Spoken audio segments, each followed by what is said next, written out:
ਸਾਡਾ ਅਲਾਈਅੰਸ ਹੋ ਗਿਆ, ਉੱਤੇ ਮਿਲ ਗਏ। ਜੇ ਕੋਈ ਸਾਡਾ ਮੰਤਰੀ ਬਣੇ ਜਾਂ ਸਾਡਾ ਕੋਈ ਵਿਅਕਤੀ ਆਮ ਆਦਮੀ ਪਾਰਟੀ ਦੇ ਰਾਜਾ ਵੜਿੰਗ ਰਾਜਨੀਤੀ ਛੱਡ ਜਾਏਗਾ। ਅਗਰ ਅੱਜ ਦੀ ਜਿਹੜੀ ਮੀਟਿੰਗ ਹੋਈ ਹੈ, ਮਹੀਨਾਵਾਰ ਜ਼ਿਲ੍ਹਾ ਪ੍ਰਧਾਨ ਅਸੀਂ ਅੱਜ ਇਕੱਠੇ ਹੋਏ ਹਾਂ ਔਰ ਇਹਦੇ ਵਿੱਚ ਲੋਕ ਸਭਾ ਵਾਈਜ਼ ਅਸੀਂ ਕਿਸ ਪ੍ਰਕਾਰ ਆਉਣ ਵਾਲੇ ਸਮੇਂ 'ਚ ਅਸੀਂ 2024 ਨੂੰ ਲੈ ਕੇ ਜਿਹੜੀਆਂ ਚੋਣਾਂ ਹੈ, ਕਿੱਦਾਂ ਦੀ ਰਣਨੀਤੀ ਹੋਣੀ ਚਾਹੀਦੀ ਹੈ, ਕਿੱਦਾਂ ਦੇ ਕੁਝ ਪ੍ਰੋਗਰਾਮ ਡਿਜ਼ਾਈਨ ਕੀਤੇ ਹੈ, ਕਿਸ ਤਰ੍ਹਾਂ ਦੇ ਪ੍ਰੋਗਰਾਮ ਹੋਣੇ ਚਾਹੀਦੇ ਹੈ ਔਰ ਕਿਵੇਂ ਕਿਵੇਂ ਉਹ ਹੋਣਗੇ ਔਰ ਕਿਵੇਂ ਉਹਨਾਂ ਦਾ ਸੀਕੁਐਂਸ ਰਹੇਗਾ, ਉਹ ਸਾਰੀ ਅੱਜ ਚਰਚਾ ਹੋਈ ਹੈ।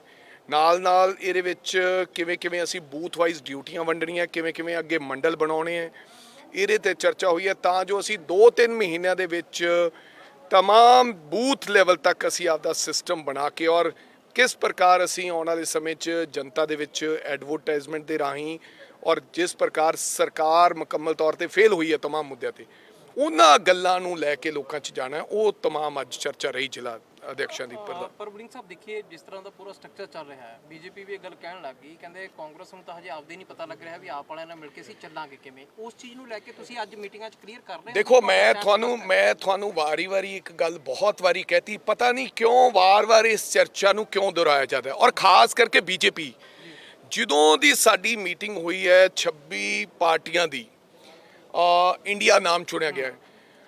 पता नहीं रब की ऐसी किरपा है कि नरेंद्र मोदी जी इंडिया नूं भी गालां देण लग पे ने, क्योंकि इन्हां नूं हुण इंडिया जिहड़ा ना है वो हजम नहीं हो रहा। अज दोबारा फिर जनता की कचहरी च क्लीयर कर दिए और सानूं तां बिल्कुल क्लीयर है कि जिन्ने भी लाइक माइंडेड लोग इकट्ठे हुए हैं ये बीजेपी सरकार के खिलाफ और खास करके देश के प्रधानमंत्री नरेंद्र मोदी जी के खिलाफ इकट्ठे हुए हैं कि किद्दां असीं डेमोक्रेसी नूं बचाउणा है।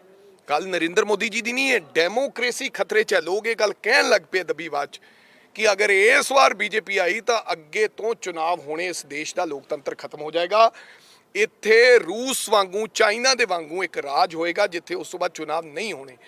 सो वो सारे दल इकट्ठे हुए हैं। हालांकि असी प्रदेशों, चाहे वो केरला है, चाहे वो बंगाल है, चाहे वो पंजाब च है, असी वख-वख लड़दे, साडे मुद्दे वख-वख है, साड़ियाँ मंगां वख-वख है और असी सीधी लड़ाई है। अज मेन ओपोजिशन पार्टी बीजेपी दा कोले एक विधायक वो भी घरे रुस्से बैठे ने, अश्विनी जी, वो बीजेपी दे नाल, क्योंकि अज दा जिहड़ा प्रधान साहब आए ने आदरणीय जाखड़ साहब, वो कांग्रेस चों गए ने।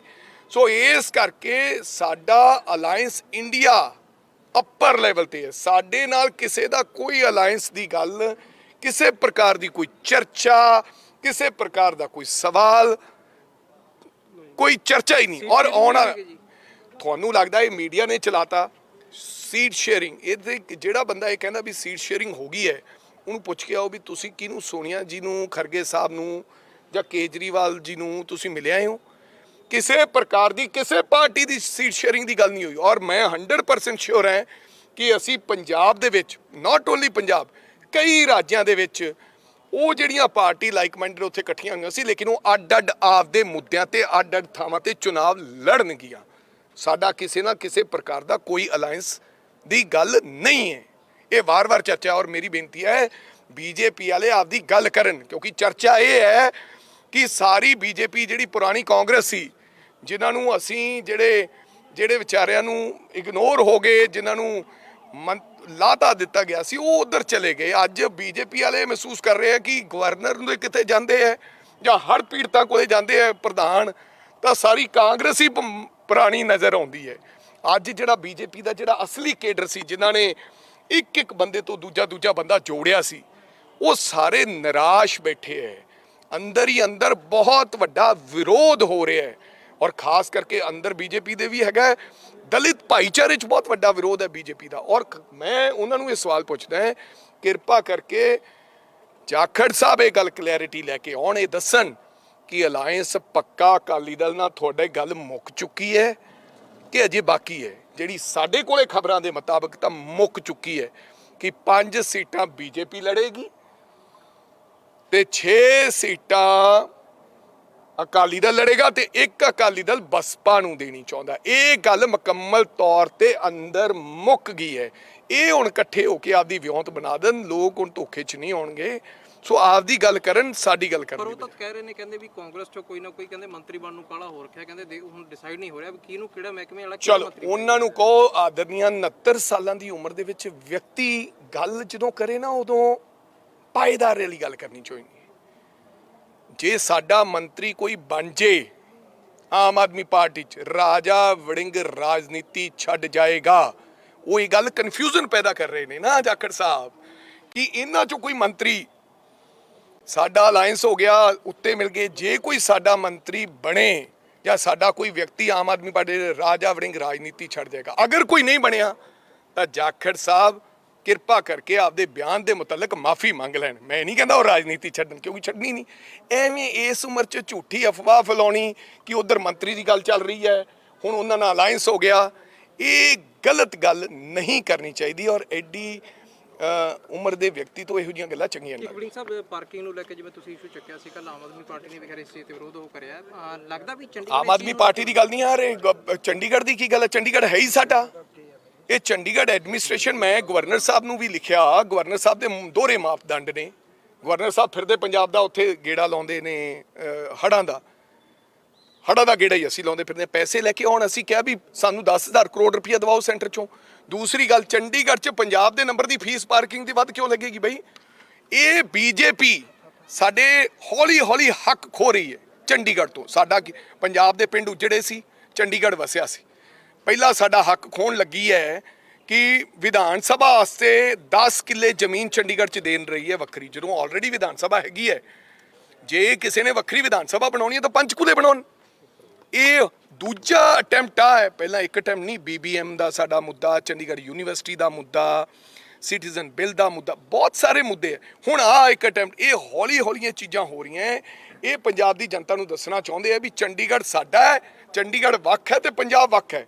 ਹਾਲਾਂਕਿ ਪੰਜਾਬੀ ਇਹ ਸਮਝਦੇ ਆ ਵੀ ਚੰਡੀਗੜ੍ਹ ਸਾਡਾ ਹੈ ਤੇ ਸਾਡਾ ਹੀ ਇਹਦੇ ਤੇ ਹੱਕ ਹੈ। ਸੋ ਮੇਰੀ ਇਹਨਾਂ ਦੋਵਾਂ ਮੁੱਦਿਆਂ ਤੇ ਅਸੀਂ ਵਿਰੋਧ ਕਰਾਂਗੇ, ਲੜਾਈ ਲੜਾਂਗੇ। ਨਾ ਤਾਂ ਚੰਡੀਗੜ੍ਹ ਦੀ 1 ਵੀ ਇੰਚ ਜ਼ਮੀਨ ਹਰਿਆਣੇ ਨੂੰ ਦੇਣ ਦਿਆਂਗੇ, ਨਾ ਅੱਜ ਨਾ ਕੱਲ।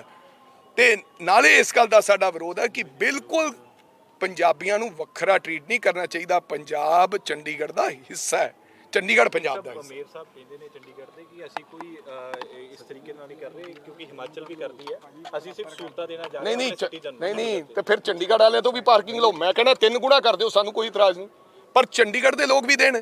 ਚੰਡੀਗੜ੍ਹ ਦੇ ਜਿਹੜੇ ਪੰਜਾਬ ਦੇ ਲੋਕ ਇੱਥੇ ਰਹਿੰਦੇ ਆ, ਜਿਹੜਾ 50-50 ਸਾਲਾਂ ਦੇ ਵਸੇ ਵੇ ਹੈ, ਜਿਨ੍ਹਾਂ ਦੇ ਗੱਡੀਆਂ ਦੇ ਨੰਬਰ ਉਹਨਾਂ ਦੇ ਆਪਦੇ ਪਿੰਡਾਂ ਦੇ ਹੈ, ਵੋਟਾਂ ਉਹਨਾਂ ਦੀਆਂ ਇੱਥੇ ਵੀ ਹੈ। ਵੋਟਾਂ ਤਾਂ ਮੇਅਰ ਸਾਹਿਬ ਲੈਣਾ ਚਾਹੁੰਦੇ ਨੇ ਪੰਜਾਬੀਆਂ ਦੀਆਂ, ਤੇ ਫੀਸ ਉਹਨਾਂ ਨੂੰ ਵੱਖਰੀ। ਮੈਂ ਕਹਿੰਦਾ ਜੇ ਡਿਵੈਲਪਮੈਂਟ ਕਰਨੀ ਹੈ ਤਾਂ ਚੰਡੀਗੜ੍ਹ, ਇਹ ਦੋਹਰੇ ਮਾਪਦੰਡ ਕਿਉਂ ਬਣਾ ਰਹੇ?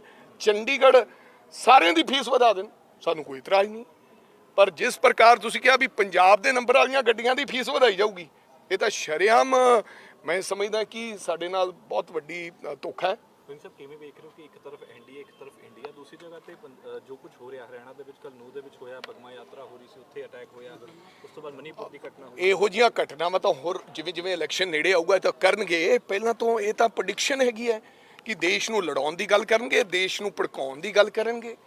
ਔਰ ਅਸੀਂ ਇਹ ਕਹਿੰਦੇ ਹਾਂ ਕਿ ਕੋਈ ਵੀ ਦੋਸ਼ੀ ਹੈ, ਚਾਹੇ ਉਹ ਹਿੰਦੂ ਹੈ, ਚਾਹੇ ਉਹ ਸਿੱਖ ਹੈ, ਚਾਹੇ ਉਹ ਮੁਸਲਮਾਨ ਹੈ, ਚਾਹੇ, ਕਿਉਂਕਿ ਜਿਹੜਾ ਦੋਸ਼ੀ ਹੈ ਉਹਦੀ ਕੋਈ ਜਾਤ ਤੇ ਧਰਮ ਨਹੀਂ ਹੈ, ਉਹਨੂੰ ਬਖਸ਼ਿਆ ਨਹੀਂ ਜਾਣਾ ਚਾਹੀਦਾ ਕਿਸੇ ਵੀ ਪ੍ਰਕਾਰ ਦਾ, ਚਾਹੇ ਉਹ ਮਣੀਪੁਰ ਦੇ ਦੋਸ਼ੀ ਹੈ ਤੇ ਚਾਹੇ ਉਹ ਇੱਥੋਂ ਦੇ ਦੋਸ਼ੀ ਹੈ।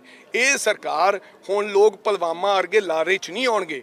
ਉਹ ਦੱਸਦਾ ਸੀ ਜੰਮੂ ਕਸ਼ਮੀਰ ਦੇ ਗਵਰਨਰ ਸਾਹਿਬ ਨੇ, ਹੁਣ ਇਸ ਤਰ੍ਹਾਂ ਦੀ ਕੋਈ ਸਾਜ਼ਿਸ਼ ਦੇਸ਼ ਦੇ ਅੰਦਰ ਚੱਲੇਗੀ ਨਹੀਂ। ਇੰਡੀਆ ਨਾਮ ਤੋਂ BJP ਘਬਰਾਈ ਵੀ ਹੈ।